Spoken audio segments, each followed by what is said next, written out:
how has your congregation dealt with this great loss? Well, I think our congregation has dealt with it like everybody across the city, and even yourself, Stan, in disbelief.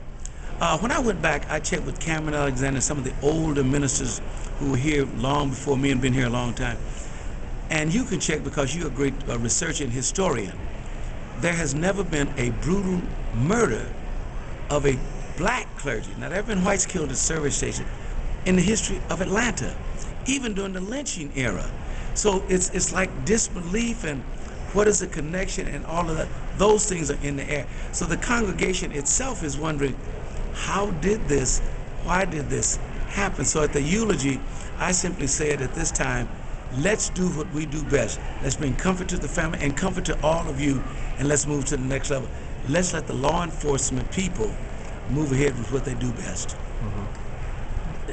Do you think this murder is any kind of sign of what is happening to this country, what is happening to Atlanta, in the sense of man's continued inhumanity to man, and how we look at it? Because it seems like, and it's an old saying, but it's so true, that life seems to get cheaper every day.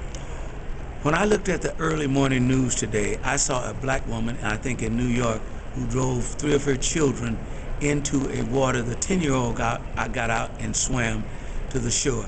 I saw, and I don't know whether it's true, that a daughter came in and murdered her mother and different things like that.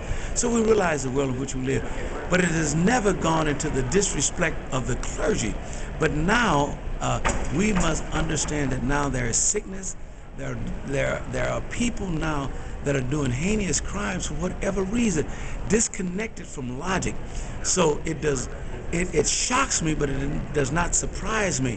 What we don't want to happen is that, like a cop killer gets loose, and then all of the publicity goes around, and now there's a clergy killer, so that those that speak truth to power then will be challenged by, should they say this, because of somebody sitting in the congregation or somebody outside that might take this action to quiet the voice of those that speak. So we're concerned. So that's why we say we must find this person and bring them to justice immediately, so that copycats do not jump on board with this. So we're not, we're shocked, we're surprised, but we know what we must do. And a lot of the young ministers that I'm talking to now, I'm saying, continue to stay true to the cause.